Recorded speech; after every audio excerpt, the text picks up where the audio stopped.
Hello दोस्तों, नमस्कार, सत श्री अकाल, आदाब, जोहार। तो आज के इस वीडियो में हम जानेंगे झारखंड के सभी जिलों के तमाम छोटी बड़ी खबरों को। अगर अभी तक आपने इस चैनल को सब्सक्राइब नहीं किए हैं तो कर लीजिए हर रोज झारखंड की तमाम छोटी बड़ी खबरों को जानने के लिए। तो चलिए नजर डालते हैं आज के खबरों पर। बच्चों को अंडा देने की जिम्मेवारी सेविकाओं की, अलका हेम्ब्रम। भोजन के अधिकार कानून के तहत और मुख्यमंत्री हेमंत सोरेन के निर्देश पर सभी आंगनबाड़ी केंद्रों में बच्चों के बेहतर पोषण को लेकर रोजाना एक एक अंडा दिए जाने की योजना की शुरुआत की गई। सभी आंगनबाड़ी सेविकाओं को अंडा खरीदारी को लेकर राशि उपलब्ध कराई जा रही है ताकि आपूर्तिकर्ता के इंतजार में बच्चे अंडा के लाभ से वंचित न हों। योजना को लेकर जिला समाज कल्याण पदाधिकारी अलका हेम्ब्रम के निर्देश पर रोजाना आंगनबाड़ी केंद्रों में बच्चों को अंडा उपलब्ध कराने के साथ साथ ऑनलाइन निगरानी करने का काम रोजाना किया जा रहा है। हेम्ब्रम ने सभी आंगनबाड़ी केंद्रों में बच्चों को अंडा देने का निर्देश दिया है। साथ ही जो बच्चे अंडा नहीं खाते उन्हें फल देने का निर्देश दिया है। नवरात्र या अन्य पूजा वाले दिनों में अंडा के जगह बच्चों को फल उपलब्ध कराने का निर्देश दिया है। उन्होंने बताया कि इस योजना के माध्यम से बच्चों को बेहतर पोषण उपलब्ध करना सरकार की प्राथमिकता है। इसमें किसी प्रकार की लापरवाही या अनियमितता बर्दाश्त नहीं की जाएगी। आंगनबाड़ी सेविका व सहायिका की 5 अक्टूबर से अनिश्चितकालीन हड़ताल।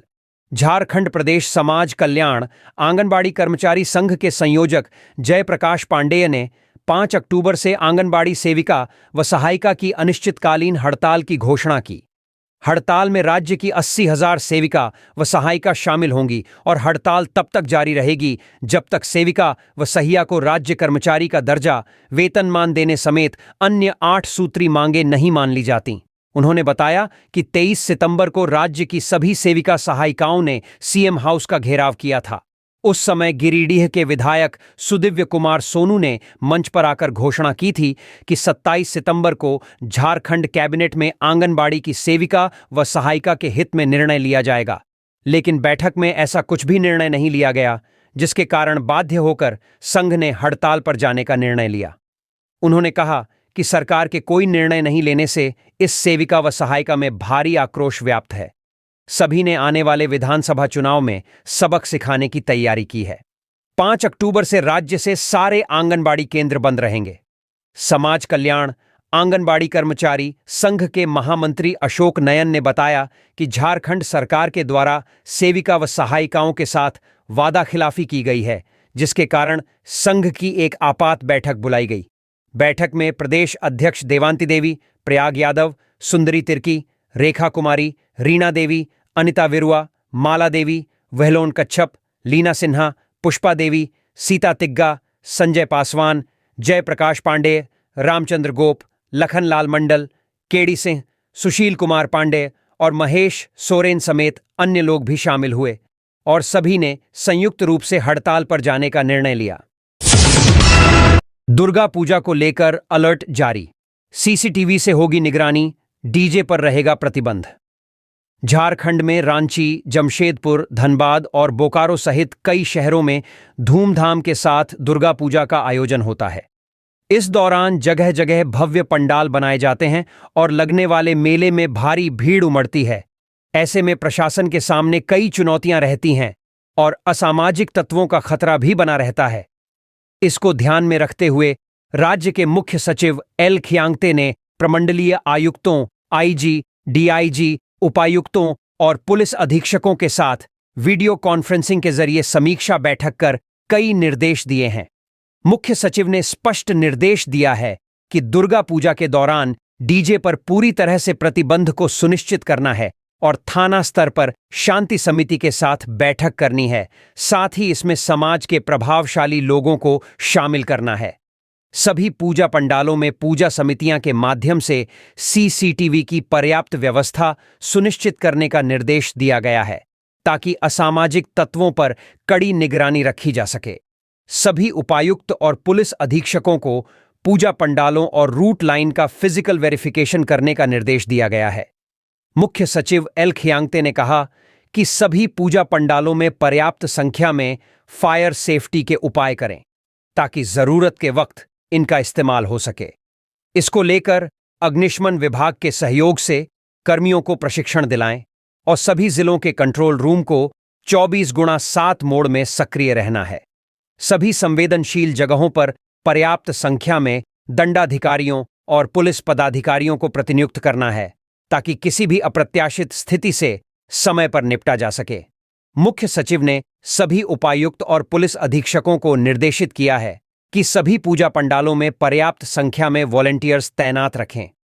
इसे पूजा समिति के आयोजकों के सहयोग से सुनिश्चित करना है। सभी वॉलंटियर्स को उनके कार्य दायित्व के तहत कलर कोडिंग का प्रयोग करते हुए टी-शर्ट और कैप मुहैया कराए जाएंगे ताकि उनकी स्पष्ट पहचान सुनिश्चित हो सके। ट्रैफिक व्यवस्था को लेकर सभी जिलों के डीसी और एसपी को कहा गया है कि श्रद्धालुओं को आने जाने में किसी तरह की दिक्कत ना हो। इसको ध्यान में रखते हुए ट्रैफिक व्यवस्था को चुस्त और दुरुस्त रखना है। उन्होंने कम्युनिकेशन प्लान पर भी फोकस करने को कहा है ताकि किसी भी तरह की आकस्मिक स्थिति से निपटा जा सके।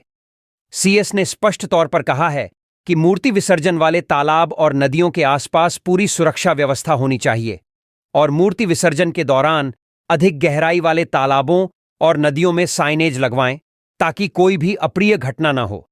बैठक में प्रधान सचिव वंदना दादेल, डीजीपी अनुराग गुप्ता समेत कई वरीय अधिकारी मौजूद थे। कल्पना ने गांडेय विधानसभा क्षेत्र को दिया महिला कॉलेज का तोहफा।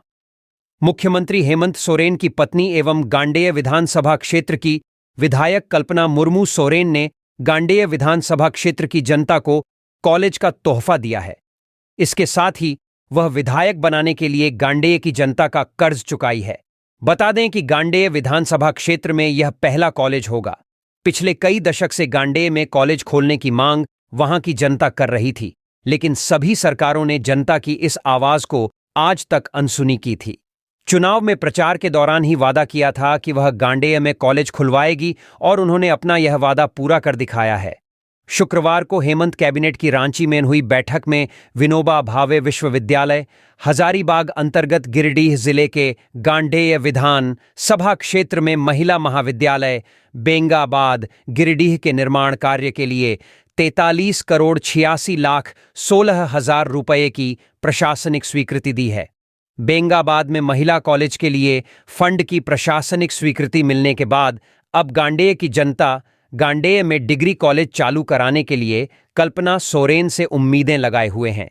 विदित हो कि गांडेय के मेदनीसारे में डिग्री कॉलेज भवन बनकर तैयार है, लेकिन वहां आज तक कॉलेज नहीं खुल सका है। लोगों को उम्मीद है कि कल्पना अब उस कॉलेज को चालू कराएंगी। विदित हो कि कल्पना सोरेन के राजनीति में एंट्री लेने के लिए गांडेय के जामुमो विधायक डॉक्टर सरफराज अहमद ने गांडेय सीट खाली कर दी थी। बदले में जामुमो ने सरफराज को राज्यसभा भेजकर कर्ज उतारा था। उपचुनाव में कल्पना गांडेय से जीतकर राज्य की राजनीति में सक्रिय भूमिका निभा रही है। विधायक ने किया चहारदीवारी निर्माण कार्य का शिलान्यास। रामगढ़ विधानसभा क्षेत्र अंतर्गत कुंदरूकला, बारलोंग व दोहाकातू पंचायत के दर्जनों विद्यालय में डीएमएफटी मद से करोड़ों रुपये की लागत से चहारदीवारी निर्माण कार्य का शिलान्यास किया गया।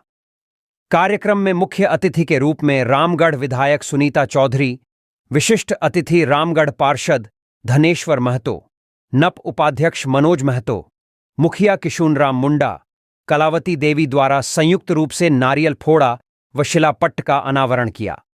इस अवसर पर विधायक ने कहा कि क्षेत्र का विकास मेरी पहली प्राथमिकता है, इसलिए आज दर्जनों विद्यालयों में चहारदीवारी निर्माण कार्य का शिलान्यास किया गया है ताकि यहां पढ़ने वाले बच्चों को सुविधा मिल सके। विधायक ने आगे कहा कि झारखंड में विकास के मायने में रामगढ़ विधानसभा को दोबारा नंबर 1 विधानसभा बनाऊंगी और इसके लिए पूरी तरह से तत्पर हूं। इस दौरान उन्होंने संवेदक को ससमय गुणवत्तापूर्ण कार्य करने का निर्देश दिया। इससे पूर्व अतिथियों के यहां पहुंचने पर उनका स्वागत बुके देकर किया गया। मौके पर संतोष महतो, लखिंद्र महतो, जयराम महतो, दिलीप मुंडा, ज्ञानी महतो, सतीश आर्यन, अजय महतो, प्रण महतो, धनेश्वर यादव, हीरा गोप, अनूप यादव, दौलत महतो सहित कई लोग मौजूद थे। कांडी में ओबीसी अधिकार मंच ने चलाया जागरूकता अभियान। ओबीसी एकता अधिकार मंच के तत्वावधान में अमर प्रसाद ने गढ़वा कांडी प्रखंड में एक जन जागरूकता अभियान चलाया। उन्होंने कहा कि इस क्षेत्र में शिक्षा और आरक्षण से संबंधित मूलभूत चीजों पर ध्यान नहीं दिया जा रहा है। आज के बच्चों को पढ़ने में मन नहीं लगता क्योंकि उन्हें पता है कि हमारी शिक्षा में कमी है और हमें अच्छी शिक्षा नहीं मिल रही है। उन्होंने बताया कि शिक्षा समाज में सामाजिक न्याय, समानता, एकता और शांति को बढ़ावा देती है। शिक्षा समाज में गरीबी, अशिक्षा, अज्ञानता, अंधविश्वास और अन्य सामाजिक बुराइयों को दूर करने में मदद करती है। शिक्षा के बिना हमारा जीवन अधूरा लगता है। इस अवसर पर संजय गुप्ता, विजय कमलापुरी, चंदन चंद्रवंशी, धर्मेंद्र जी, शिव प्रसाद इत्यादि मौजूद थे। इस जागरूकता अभियान का उद्देश्य स्थानीय समुदाय में शिक्षा और आरक्षण के मुद्दों पर ध्यान आकर्षित करना था ताकि सकारात्मक बदलाव लाया जा सके। ब्रह्मदेव ने कुंभिकला में कई गांवों में किया जनसंपर्क। पलामू मेदिनीनगर ओबीसी एकता अधिकार मंच के केंद्रीय अध्यक्ष व बिश्रामपुर विधानसभा क्षेत्र के समाज सेवी बीडी प्रसाद ने कुंभिकला पंचायत के विभिन्न गांवों में जनसंपर्क अभियान चलाया। इस दौरान उन्होंने ग्रामीण विकास की धीमी गति और सरकारी योजनाओं की जानकारी के अभाव पर चिंता व्यक्त की। हताई में सुशील सिंह, अद्रू मुनि जी, नवल सिंह और कीरित सिंह की उपस्थिति में बीडी प्रसाद ने कहा कि गांवों तक विकास के लाभ नहीं पहुंच पाए हैं। ग्रामीण पेंशन और अन्य योजनाओं से वंचित हैं क्योंकि उन्हें सही जानकारी नहीं मिलती। ब्रह्मदेव ने तमदागा और बनखेता में भी इसी समस्या को रेखांकित किया। प्रसाद ने ग्रामीणों को सलाह दी कि वे ऐसे जनप्रतिनिधियों का चुनाव करें जो उनकी समस्याओं को समझें और ईमानदारी से काम करें। गलत प्रतिनिधि चुनने से विकास रुकता है और भ्रष्टाचार बढ़ता है। बनखेता में संतोष यादव, मदन यादव, मनोज सिंह, उपेंद्र यादव, नंदेता यादव और गणेश विश्वकर्मा की उपस्थिति में उन्होंने आश्वासन दिया कि ओबीसी एकता अधिकार मंच ग्रामीणों की समस्याओं को उच्च स्तर पर उठाएगा और उनके अधिकारों की रक्षा करेगा। अंत में बीडी ने ग्रामीणों से अपील की कि वे संगठित होकर जागरूकता बढ़ाएं और सरकारी योजनाओं का पूरा लाभ उठाने के लिए संघर्ष करें। उन्होंने झारखंड के 24 वर्षों के विकास की स्थिति पर चिंता जताते हुए कहा कि गांवों में आज भी मूलभूत समस्याएं हैं, जैसे जर्जर सड़कें, शिक्षा, स्वास्थ्य इत्यादि मुख्य रूप से शामिल है। विनोद पहुंचे लोहरसी, कार्यकर्ताओं ने किया स्वागत। मेदिनीनगर पांकी विधानसभा क्षेत्र के लोहरसी पंचायत के चट्टी बाजार के प्रांगण में लोहरसी पंचायत के कार्यकर्ताओं के साथ अनिल यादव के नेतृत्व में पंचायत कार्यकर्ता बैठक किया गया।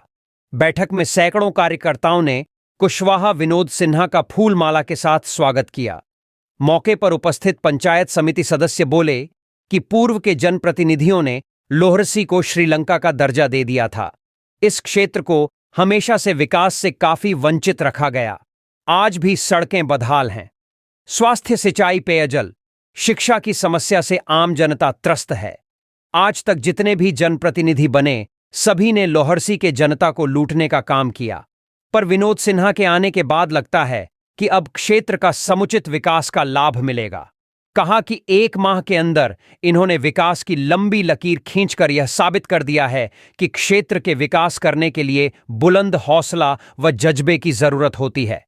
पांकी विधानसभा क्षेत्र में सभी ग्रामीण उनके साथ चलने के लिए तैयार हैं। तन मन धन के साथ इनके साथ रहेंगे। सभी लोगों ने चुनावी जनसंपर्क अभियान में अपार जनसमर्थन के साथ चलने का संकल्प लिया। वहीं पांकी विधानसभा अंबाबार पंचायत के लुकुआ गांव में गिरेंद्र नाथ मिश्रा के नेतृत्व में पंचायत स्तरीय कार्यकर्ता बैठक किया गया। कार्यक्रम का संचालन नागेश्वर राम द्वारा किया गया, जिसमें भारी संख्या में कार्यकर्ता उपस्थित हुए। मौके पर उपस्थित डॉ रामराज सिंह समाज सेवी अनिल दुबे के साथ साथ कई कार्यकर्ताओं ने पंचायत की समस्या को विस्तार पूर्वक बताते हुए कहा कि जो वादा पहले के जनप्रतिनिधि किए थे उसे कुशवाहा विनोद सिन्हा द्वारा पूरा किया जा रहा है। हम सभी को ऐसे ही विधायक की जरूरत है। भाजपा महिला मोर्चा ने टुंडी में कमल खिलाने का लिया संकल्प। धनबाद तोपचांची के साहो बहियार स्थित एक होटल में शनिवार को भाजपा महिला मोर्चा की बैठक हुई। अध्यक्षता मोर्चा की धनबाद जिला अध्यक्ष दीपा दास ने की। बैठक में विधानसभा चुनाव की परिचर्चा कर टुंडी सीट से पार्टी की जीत सुनिश्चित करने की रणनीति बनाई गई। जिला अध्यक्ष दीपा दास ने कहा कि टुंडी विधानसभा में परिवर्तन की बयार बह रही है। इस बार टुंडी में कमल खिलेगा। बैठक में उपस्थित महिलाओं ने टुंडी में कमल खिलाने का संकल्प लिया। मौके पर भाजपा युवा मोर्चा प्रदेश उपाध्यक्ष विकास कुमार महतो, तोपचांची मंडल अध्यक्ष निवास तिवारी, निवर्तमान मंडल अध्यक्ष आशुतोष पाल, महिला मोर्चा मंडल अध्यक्ष सुनीता देवी, राधिका देवी, जिला मंत्री रेखा देवी, गोमो मंडल अध्यक्ष सोनी देवी, अनीता देवी, सीमा प्रसाद, रूमा मुखर्जी, पूनम देवी, पप्पू तिवारी, रणवीर चौबे, हरिप्रसाद राय सहित दर्जनों कार्यकर्ता उपस्थित थे।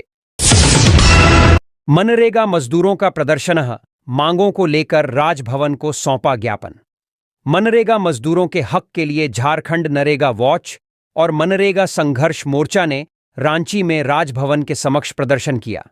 इस प्रदर्शन में बिहार, पश्चिम बंगाल, ओडिशा, छत्तीसगढ़ और झारखंड के मनरेगा मजदूर शामिल हुए। मनरेगा मजदूरों के साथ साथ अलग अलग राज्यों में मजदूरों के अधिकार की लड़ाई लड़ने वाले संगठन भी शामिल हुए हैं। बिहार के मुजफ्फरपुर जिला से आईं महिला मनरेगा मजदूर मंडेश्वरी देवी एक कठपुतली लेकर आई थीं। उन्होंने अपनी पीड़ा बताते हुए कहा कि बिहार में मनरेगा मजदूरों की सबसे बड़ी समस्या ऑनलाइन हाजिरी बनाने से है। काम करने के बावजूद कई बार उनकी हाजिरी काट दी जाती है क्योंकि गांव में मोबाइल का नेटवर्क नहीं रहता है। लातेहार जिला से रांची राजभवन पहुंची अफसाना कहती हैं कि एक तो मनरेगा कर्मियों की मजदूरी कम है, वहीं 15 दिन में मजदूरी भुगतान की अनिवार्यता की जगह 6 से 8 महीने लग जाते हैं। उनका परिवार बड़ा है और साल में 100 दिन की मजदूरी से घर भी नहीं चलता है। ऐसे में मनरेगा मजदूरी बढ़ाने की जरूरत है।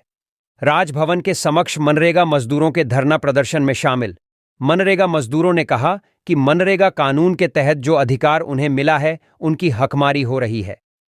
छत्तीसगढ़ में मनरेगा मजदूरों की लड़ाई बुलंद करने वाली संस्था छत्तीसगढ़ किसान मजदूर संगठन के नरेंद्र ने कहा कि झारखंड की राजधानी रांची में 5 राज्यों के मनरेगा मजदूरों को इसलिए बुलाया गया है क्योंकि राज्य में जल्द विधानसभा चुनाव होने वाला है, जिससे झारखंड और इसके आसपास के राज्यों के मनरेगा मजदूरों की एक जैसी समस्या के खिलाफ रांची से आवाज बुलंद हो। मनरेगा मजदूरों की मांग को प्रमुखता से उठाने वाली संगठन नरेगा वॉच के कोऑर्डिनेटर जेम्स हेरेंज कहते हैं कि जिन 5 राज्यों के मनरेगा मजदूर रांची पहुंचे हैं, उन राज्यों में मनरेगा मजदूरों की समस्या एक जैसी है। झारखंड में 2 महीने से मनरेगा कर्मियों की हड़ताल चल रही है। बंगाल में भ्रष्टाचार की बात कहकर केंद्र सरकार ने दिसंबर 2021 से बंगाल में मनरेगा का फंड नहीं दिया है। एक्ट की धारा 27 में इसका प्रावधान भी है, लेकिन सवाल यह है कि भ्रष्टाचार का खामियाजा मजदूर क्यों भुगते। छत्तीसगढ़, बिहार और ओडिशा में भी मनरेगा मजदूरी कम है और काम की मजदूरी 15 दिन में नहीं मिलता। मनरेगा मजदूरों की लड़ाई में हमेशा लगे रहने वाले समाजसेवी ज्यां द्रेज भी राजभवन धरना में शामिल होकर उनकी मांगों का समर्थन किया। उन्होंने कहा कि मनरेगा मजदूरों का हक है और कोई इसे छीन नहीं सकता। ज्यां द्रेज ने कहा कि भ्रष्ट अधिकारियों और ठेकेदारों पर कार्रवाई सुनिश्चित होना चाहिए। इस कार्यक्रम में मनरेगा मजदूरी बढ़ाकर 800 रुपए करने, ऑनलाइन हाजिरी की बाध्यता खत्म करने, मनरेगा का बजट बढ़ाने, पश्चिम बंगाल में रोके गए मनरेगा फंड को फिर शुरू करने और मजदूरी का हर 15 दिन में भुगतान के नियम को कठोरता से पालन कराने की मांग की गई। इस संदर्भ में राजभवन को एक ज्ञापन भी सौंपा गया है। रविवार को नामकुम में मनरेगा मजदूरों का क्षेत्रीय सम्मेलन भी आयोजित की जाएगी। पुलिस को देख भागे कोयला तस्कर, 6 बाइक 5 साइकिल जब्त। बोकारो सीसीएल कथारा क्षेत्र की जारंगड़िया परियोजना में कोयला चोरी रोकने के लिए स्थानीय पुलिस व सुरक्षा बलों ने छापेमारी अभियान चलाया। यह अभियान खुली खदान, कोयला स्टॉक व जरांगड़ी साइडिंग कांटा के आसपास चलाया गया। पुलिस को देखकर कोयला तस्कर भाग खड़े हुए। पुलिस व सुरक्षा बलों की टीम ने कोयला लदी 6 बाइक व 5 साइकिलें जब्त कर उन्हें क्षतिग्रस्त कर दिया। वहीं बरामद कोयले को सीसीएल जारंगड़ी परियोजना प्रबंधन को सौंप दिया गया। उल्लेखनीय है कि तमाम प्रयासों के बावजूद जारंगड़ीह परियोजना में कोयले की चोरी नहीं रुक रही है। छापेमारी अभियान के बाद कुछ दिनों तक तो कायला तस्कर शांत रहते हैं और इसके बाद दोबारा कोयले की चोरी शुरू कर देते हैं। राष्ट्रीय लोक अदालत में उमड़ी फरियादियों की भीड़। जिला विधिक सेवा प्राधिकार सिमडेगा द्वारा जिला व्यवहार न्यायालय परिसर सिमडेगा में राष्ट्रीय लोक अदालत का आयोजन किया गया। इस अवसर पर प्रधान जिला जज सत्र न्यायाधीश सिमडेगा राजीव कुमार सिन्हा, उपायुक्त सिमडेगा अजय कुमार सिंह, पुलिस अधीक्षक सौरभ कुमार, बार एसोसिएशन के अध्यक्ष द्वारा संयुक्त रूप से दीप प्रज्वलित कर राष्ट्रीय लोक अदालत का शुभारंभ किया गया। उक्त लोक अदालत के माध्यम से छोटे छोटे मामले को आपसी सुलह समझौते से निपटारा किया जाएगा। साथ ही अदालत में बैंक, बीमा, विद्युत बोर्ड, वन विभाग, परिवहन, उत्पाद विभाग सहित अन्य विषयों से संबंधित मामले का निपटारा भी किया जाएगा। मौके पर इस न्यायिक शिविर में न्यायिक पदाधिकारीगण के अलावा संबंधित विभाग के पदाधिकारी गण एवं अधिक संख्या में आए वादीगण उपस्थित रहे। लिखित आश्वासन के बाद माने शराब दुकान कर्मी, हड़ताल खत्म। लातेहार में 3 माह से मानदेय नहीं मिलने के विरोध में जिले के सरकारी शराब दुकानों के कर्मचारियों ने शनिवार को समाहरणालय के समक्ष धरना दिया। बाद में मानव प्रदाता कंपनी के द्वारा 10 दिनों के अंदर मानदेय का भुगतान कर देने के लिखित आश्वासन के बाद कर्मचारियों ने अपना हड़ताल वापस ले लिया। बता दें कि जिले के 23 सरकारी शराब दुकानों में कार्यरत इंचार्ज और सहायक कर्मियों को 3 माह से मानदेय भुगतान नहीं किया जा रहा है। उनके समक्ष जीवनयापन की विकट समस्या उत्पन्न हो गई है। लंबित मानदेय की भुगतान की मांग को लेकर पिछले 11 सितंबर को उत्पाद मंत्री, डीसी व उत्पाद अधीक्षक को ज्ञापन सौंपकर कर्मचारी मानदेय भुगतान की गुहार लगा चुके थे। इसके बाद पिछले 18 सितंबर को कंपनी एवं श्रम अधीक्षक को ज्ञापन सौंपकर कर्मचारियों कहा था कि अगर 27 सितंबर तक जिले में संचालित सरकारी शराब दुकानों के इंचार्ज व सहायक कर्मियों को पिछले 3 माह के मानदेय का भुगतान नहीं किया गया तो वे 28 सितंबर से अनिश्चितकालीन के लिए शराब दुकान बंद कर हड़ताल में चले जाएंगे। 27 सितंबर तक कर्मचारियों के मानदेय का भुगतान नहीं किया गया। इसके बाद 28 सितंबर को सरकारी शराब दुकान के कर्मचारी समाहरणालय के समक्ष धरना पर बैठ गए। इसकी जानकारी मिलने पर मानव प्रदाता company KS multi facility service private limited के जिला कायन ऑर्डिनेटर नरेंद्र कुमार ने श्रम अधीक्षक लातेहार को आगामी 7 अक्टूबर तक लंबित मानदेय का भुगतान कर देने का लिखित आश्वासन दिया। इसके बाद कर्मचारियों ने अपना हड़ताल वापस ले लिया। मौके पर चेतन कुमार, आयुष कुमार, शशिभूषण कुमार, सतीश कुमार, महादेव प्रसाद, विक्रम कुमार, अजीत कुमार, वीरेंद्र प्रसाद, अनूप प्रसाद, नागेंद्र प्रसाद, राजेश प्रसाद, संजय प्रसाद, अभिषेक कुमार, शशि कुमार, सूरज कुमार गुप्ता आदि मौजूद थे। 10 लाख के इनामी नक्सली रामदयाल महतो ने किया आत्मसमर्पण। गिरिडीह जिले के शीर्ष नक्सली रामदयाल महतो उर्फ बच्चन दा उर्फ नीलेश दा उर्फ अमर दा, जो झारखंड सरकार द्वारा 10 लाख रुपये के इनामी घोषित थे, उन्होंने आत्मसमर्पण कर दिया है। रामदयाल महतो, जिनकी उम्र करीब 70 वर्ष है, जिन्होंने गिरिडीह के पुलिस अधीक्षक के समक्ष आत्मसमर्पण करने का निर्णय लिया है। रामदयाल महतो के आत्मसमर्पण का झारखंड सरकार की नई दिशा, एक नई पहल पुनर्वास नीति से प्रभावित होना बताया गया है। इस नीति के तहत रामदयाल महतो पुनर्वास के लाभ प्राप्त कर अपने पारिवारिक जीवन को नई दिशा देना चाहते हैं। रामदयाल महतो का आपराधिक इतिहास काफी लंबा और जटिल है।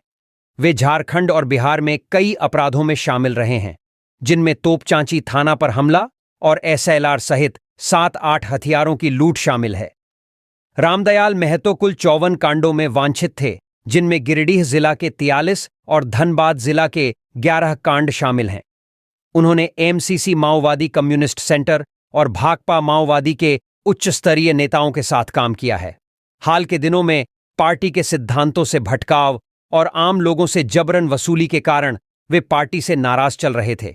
इस आत्मसमर्पण के साथ ही गिरिडीह पुलिस और सीआरपीएफ के संयुक्त प्रयासों का एक महत्वपूर्ण परिणाम सामने आया है। रामदयाल महतो के आत्मसमर्पण से क्षेत्र में शांति और सुरक्षा को बढ़ावा मिलेगा। पुलिस अधीक्षक गिरिडीह ने इस आत्मसमर्पण को क्षेत्र में कानून और व्यवस्था की बहाली की दिशा में एक महत्वपूर्ण कदम बताया है। रामदयाल महतो के आत्मसमर्पण से सरकार की पुनर्वास नीति की सफलता को भी बल मिलेगा। कोडमा की बेटी हनी गूगल में बनी इंजीनियर। कोडमा के अधिवक्ता व सहाना रोड कोडमा निवासी संजीव कुमार प्रधान की 20 वर्षीय बेटी सुश्री हनी प्रधान अंतर्राष्ट्रीय सॉफ्टवेयर कंपनी गूगल में सॉफ्टवेयर इंजीनियर के रूप में चयनित हुई है। उसके चयनित होने पर कोडमा की सांसद एवं केंद्रीय मंत्री अन्नपूर्णा देवी ने हार्दिक बधाई एवं शुभकामनाएं दी हैं। अन्नपूर्णा देवी ने हनी प्रधान को कहा है कि आपने अपने परिवार और पूरे क्षेत्र का नाम रोशन किया है। कोसी बैराज से शनिवार को 6.81 लाख क्यूसेक पानी छोड़े जाने से गंगा का जलस्तर बढ़ना तय है। इससे साहिबगंज में गंगा में पिछले 5 दिन से आई बाढ़ और विकराल रूप ले सकती है। इसको लेकर साहिबगंज जिला प्रशासन ने दियारा इलाकों में रहने वाले आबादी को अलर्ट किया है। लोगों को तटीय क्षेत्रों से निकालकर सुरक्षित स्थानों पर ले जाने के लिए प्रशासन ने कई नावें उपलब्ध कराई हैं। साहिबगंज के डीसी हेमंत सती ने बताया कि जिला प्रशासन की ओर से बनाए गए बाढ़ राहत शिविरों में लोगों के रहने की व्यवस्था की गई है। साहिबगंज में शनिवार की सुबह गंगा नदी का जल स्तर 27.95 मीटर था, जो खतरे के निशान से ऊपर है। बिहार के सुपौल में वीरपुर बैराज से दोपहर 12 बजे पानी छोड़ने के बाद जलस्तर में अत्यधिक वृद्धि हो सकती है। साहिबगंज डीसी ने कहा कि लोगों से अपील की गई है कि गंगा नदी के पास न जाएं और सुरक्षा के सभी उपाय अपनाएं। ज्ञात हो कि साहिबगंज में 22 सितंबर से ही गंगा में बाढ़ की स्थिति है। राजमहल, उधवा, बड़हरवा और तालझारी प्रखंड के 50 से अधिक गांवों में बाढ़ का पानी घुस आया था। इसके चलते 3000 से अधिक लोगों को घर छोड़कर शिविरों में शरण लेनी पड़ी है। बाढ़ से 2 लोगों की मौत भी हो चुकी है। शुक्रवार को बारिश में कमी आने से जलस्तर में कमी आ रही थी, लेकिन अब कोसी से आ रहे पानी की वजह से जलस्तर में फिर तेज वृद्धि होने का अनुमान है। बाढ़ पीड़ितों की सहायता के लिए जिला प्रशासन ने बाढ़ कंट्रोल रूम बनाया है। कंट्रोल रूम की ओर से 5 नंबर जारी किए गए हैं, जिन पर किसी भी समय आपात स्थिति में संपर्क किया जा सकता है। बाढ़ में डायरिया जैसी बीमारियों को देखते हुए प्रशासन ने स्वास्थ्य विभाग को प्रभावित क्षेत्रों में चिकित्सा के जरूरी उपाय करने का निर्देश दिया है। डीसी हेमंत सती, वन प्रमंडल पदाधिकारी प्रबल गर्ग व अपर समाहर्ता गौतम भगत ने बाढ़ प्रभावित क्षेत्र रामपुर दियारा का निरीक्षण किया और अधिकारियों को जरूरी दिशा निर्देश दिए।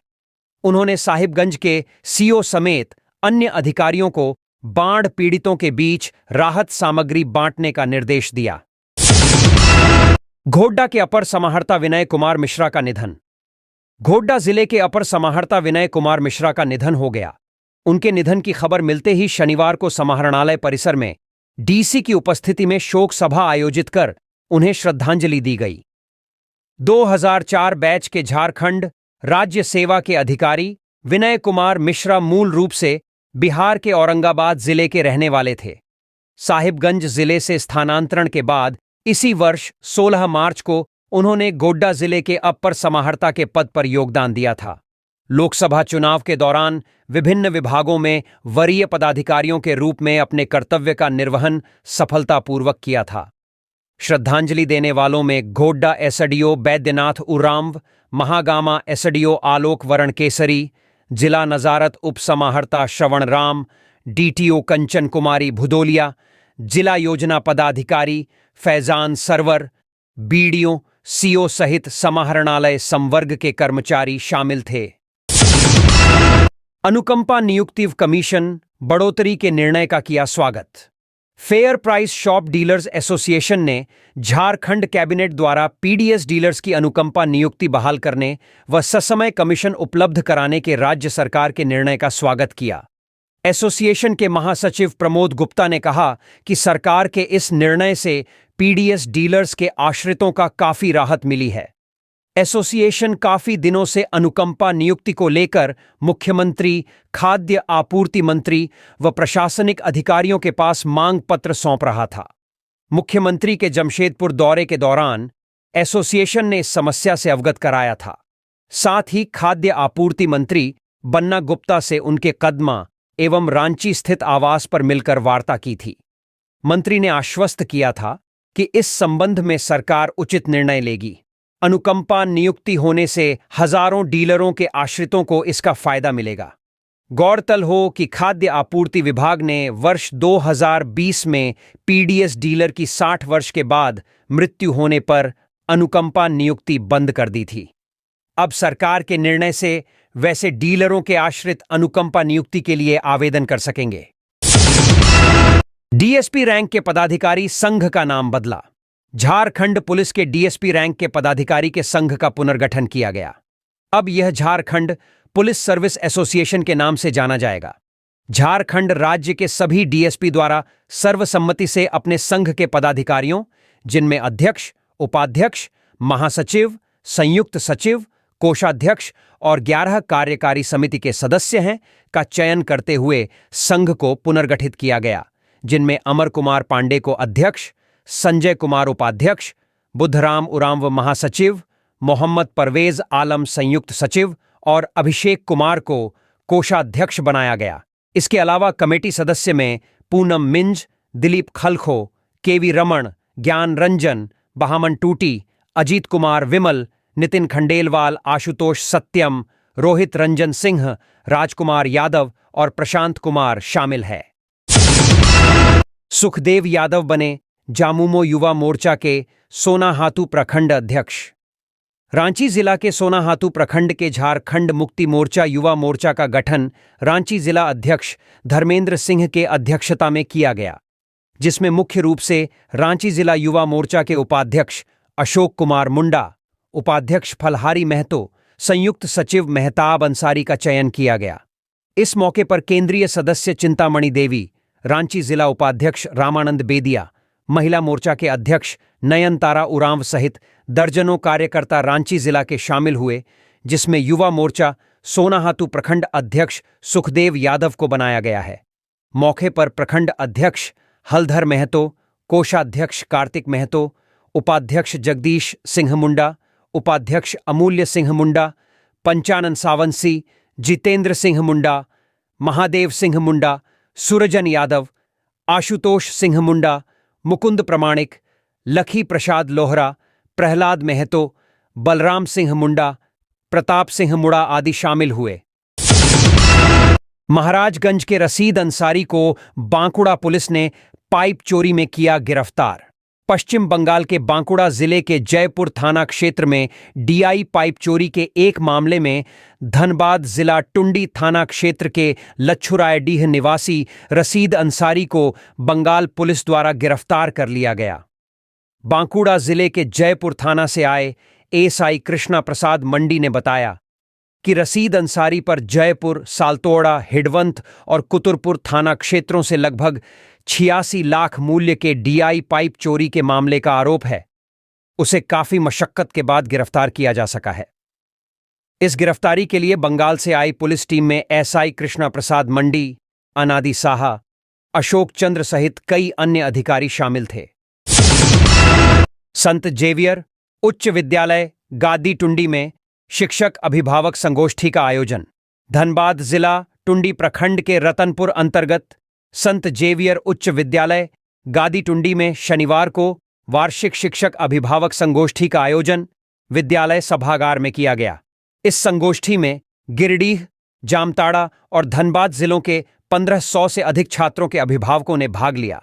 विद्यालय के प्रधानाध्यापक फादर जयप्रकाश डिसूजा ने संगोष्ठी को संबोधित करते हुए कहा कि इस विद्यालय की स्थापना 1984 से अनवरत जारी है और यह टुंडी के सुदूर प्रकृति की गोद में बसा है। उन्होंने अभिभावकों से विद्यालय के विकास में सहयोग करने का आग्रह किया और कई दिशा निर्देश दिए। अभिभावकों ने भी अपनी बातें विद्यालय प्रबंधन के समक्ष रखीं। फादर जयप्रकाश ने विगत वर्ष की प्रगति रिपोर्ट साझा करते हुए बताया कि पिछले वर्ष विद्यालय के 3 छात्रों ने धनबाद जिले में 10वीं बोर्ड परीक्षा में शीर्ष 10 में स्थान प्राप्त किया। इसके अलावा 30 से अधिक छात्रों ने 90% से अधिक अंक प्राप्त कर विद्यालय का नाम रोशन किया। एक छात्र ने पूरे राज्य में तीसरा स्थान हासिल किया था।